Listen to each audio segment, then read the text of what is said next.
Objetivos: obtener experimentalmente el valor en teslas y gauss de la componente horizontal del campo magnético terrestre local. Verificación experimental del carácter vectorial del campo magnético. Obtener el valor en gauss y nanogauss de la componente horizontal del campo magnético terrestre local.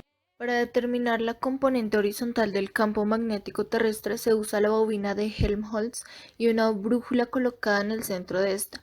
El campo magnético producido por la bobina desvía la aguja de la brújula y mediante mediciones del ángulo de desviación para distintos valores se determina el campo terrestre. La componente horizontal de la intensidad del campo magnético señala al norte magnético y tiene una desviación con respecto al norte geográfico conocida como declinación magnética. El ángulo formado por estas es la inclinación magnética. Sabiendo que el campo magnético B se mide en Gauss y la intensidad de la corriente I en ampere, se calcula la tangente de los ángulos hallados con la aguja de la brújula, en donde la pendiente corresponde al valor del campo magnético en este punto geográfico. Dicho campo magnético se maneja en Tesla y hace referencia al campo magnético que ejerce una fuerza de 1 newton sobre una carga de 1 coulomb, la cual se mueve a una velocidad de 1 metro sobre segundo. Sin embargo, el Tesla es una unidad grande, por lo que sacude a otra unidad de medida llamada Gauss, por lo que tenemos que un Tesla equivale a 10.000 Gauss. Eso quiere decir que un Gauss equivale a 1 por 10 a la menos 4 Tesla, o lo que es igual a decir 10 a la menos 9 nanogauss. Para comprender cómo cuantificar el campo eléctrico debemos saber que esté a través de una superficie, teniendo como vector perpendicular a la superficie S. Cuando un campo magnético es de una superficie cerrada, gracias a la inexistencia de monopolos, líneas cerradas, el campo tendrá magnitud de cero.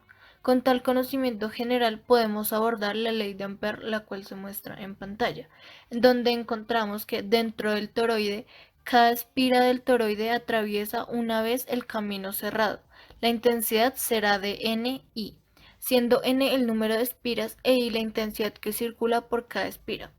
También encontramos fuera del toroide, donde R minúscula es menor a R mayúscula. La intensidad que atraviesa la circunferencia de radio R es cero. Y tenemos fuera del toroide, donde R minúscula es mayor a R mayúscula, donde la intensidad neta es NI menos NI igual a cero y B igual a cero en todos los puntos del camino cerrado. Bueno, para este laboratorio vamos a realizar el siguiente circuito. El siguiente circuito constará en una fuente, en una bobina y una brújula. Y lo mismo, una resistencia. Lo que haremos es medir corriente, la cual tendremos que conectarlo en serie para poder medir la corriente que hay a través de la bobina, dado por una fuente. Para esto entonces comenzaremos prendiendo la fuente y dando un voltaje predeterminado. Empezaremos con 3 voltios y así variaremos. En la bobina tendremos que tener en cuenta que vamos a tener una variación de 5 vueltas. Ese va a ser el número de vueltas que vamos a usar con 3 voltios y mediremos la corriente dado el multímetro. Y además de eso, estaremos pendientes de lo que es la brújula, ya que la brújula nos va a dar los grados al cual está dirigida nuestro vector resultante, que es el del campo. Que hay un vector resultante entre el campo de la Tierra, en el campo magnético de la Tierra, y el campo magnético producido por esta bobina. Variaremos aquí los dos voltajes, variaremos de 3 en 3. Ahora lo tenemos en 6 voltios y iremos haciendo lo mismo, midiendo la corriente y midiendo el ángulo en la brújula. En la imagen podemos observar que el campo magnético de la Tierra está en el eje de las Y positivas y el campo magnético de la bobina está en el eje de las X negativas. Y estas dos nos generan un vector resultante que es el que nos dirá nuestra brújula. Y el ángulo θ es el que miramos en la brújula. Ahora, con esta información podemos decir que tangente de θ es igual al campo magnético de la bobina sobre el campo magnético de la Tierra. Teniendo la fórmula de la ecuación que es y igual a mx más b, podemos analizar que la variable independiente sería θ y la variable dependiente sería tangente de θ. Con esto podemos decir que la pendiente es igual a 1 sobre el campo magnético de la Tierra. Y también se puede decir que el campo magnético de la Tierra es igual a 1 sobre la pendiente. Con esta información ya tenemos que el campo magnético de la bobina es igual a μ sub 0 por el número de vueltas por la corriente sobre el radio de la bobina.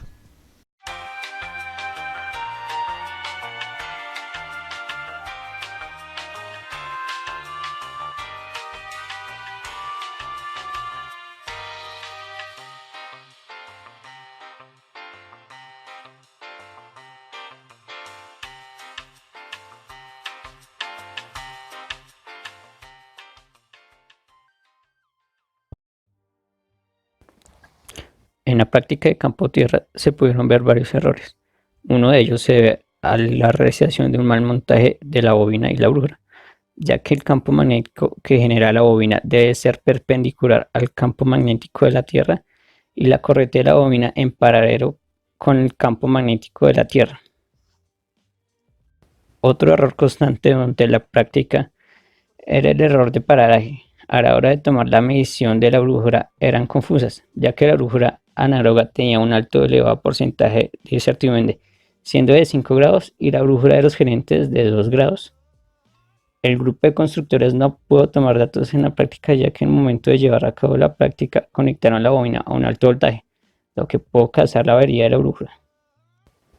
Al momento de tomar los datos de la práctica no se tuvo en cuenta el radio de la bobina, generando inconvenientes en el cumplimiento de los objetivos de la práctica.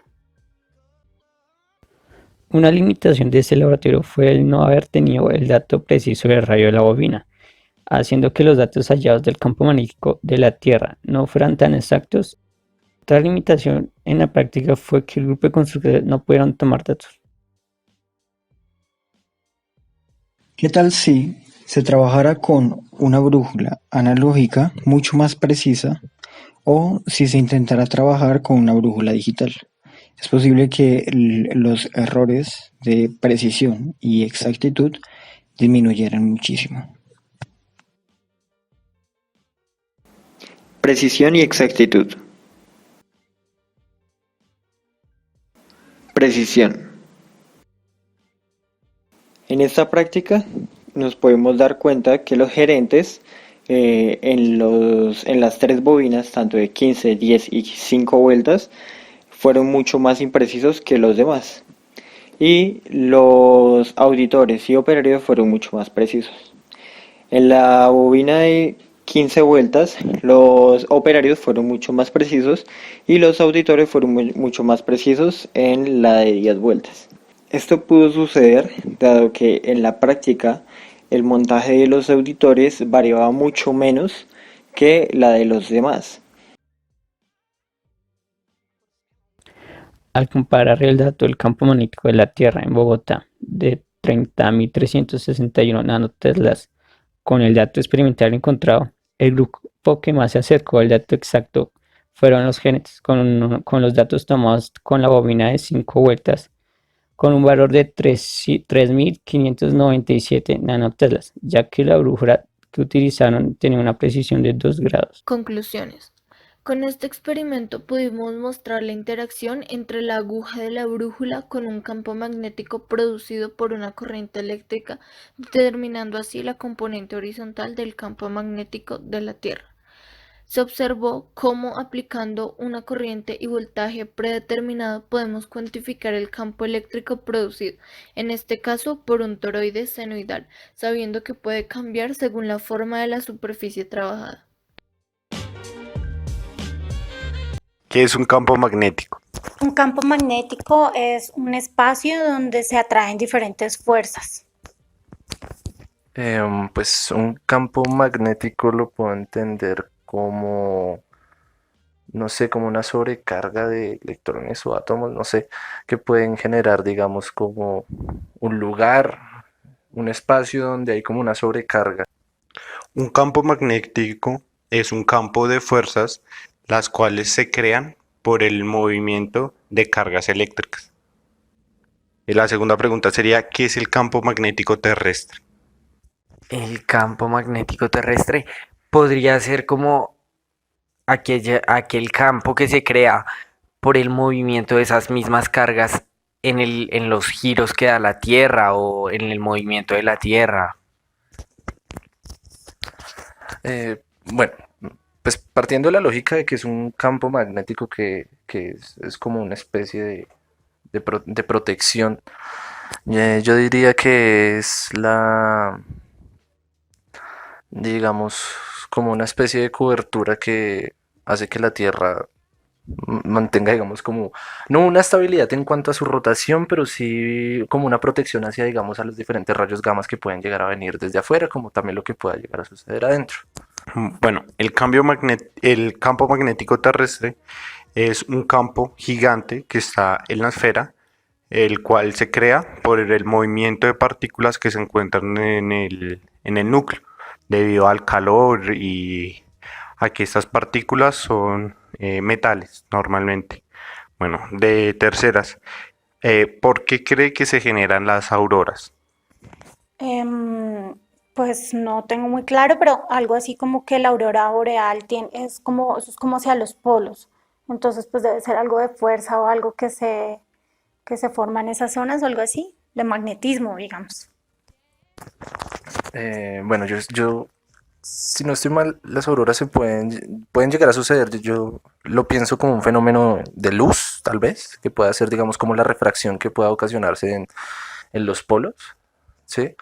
Que simplemente lo que se ve es un espectro de luz de las diferentes ondas que rebotan, como dicen por ahí, que digamos que el reflejo del cielo es pues, el reflejo de del océano. Entonces supondría que podría ser la refracción. Las auroras las relaciono un poco como con los rayos del sol o con, sí, como con lo que genera las partículas que quedan después de los rayos del sol o de la luz del sol, algo así. Bueno, sí, más o menos es así. Em, las auroras se generan ya que el Sol en determinados tiempos manda explosiones de donde manda distintas partículas. Estas son bloqueadas por el campo magnético de la Tierra, pero hay algunas que traspasan este campo magnético y se quedan en los polos donde entran a estas al núcleo. ¿Qué cree usted que pasaría si se invierte el campo magnético de la Tierra? Uy, yo creería que eso sería supremamente perjudicial para el planeta Tierra, pues si no estoy mal, digamos, el campo magnético, como estaban nombrando anteriormente, si es el movimiento de la lava y son estas partículas y es, digamos que es una forma de crear energía, yo diría que si se invierte podría traer catástrofes, ya que de pronto eso mantiene también un equilibrio en la Tierra, ¿sí? Entonces yo siento que podrían haber muchos cambios climáticos, también habría yo creo que una radiación bastante importante en la Tierra, no lo sé, pero siento que sería perjudicial. No tengo ni la menor idea. No sé qué puede impactar, no tengo ni idea. Si se invierte el campo magnético de la Tierra, causaría muchos problemas en la comunicación, en los satélites, en los GPS, ya que todos estos están basados o se trabaja bajo la dirección del campo magnético actual. Eh, También afectaría a algunos animales, los cuales son migratorios, ya que ellos hacen uso del campo magnético terrestre para guiarse de un punto al otro en el planeta. Estamos con Natalia y le vamos a demostrar por medio de un experimento con una brújula de un celular y un conductor eléctrico, donde con la brújula de un celular podremos ver la dirección donde están ubicados los polos del campo magnético terrestre y por medio del conductor eléctrico este generará un campo magnético. Al juntar estos dos campos se genera un campo magnético resultante, donde veremos su dirección por medio de la brújula.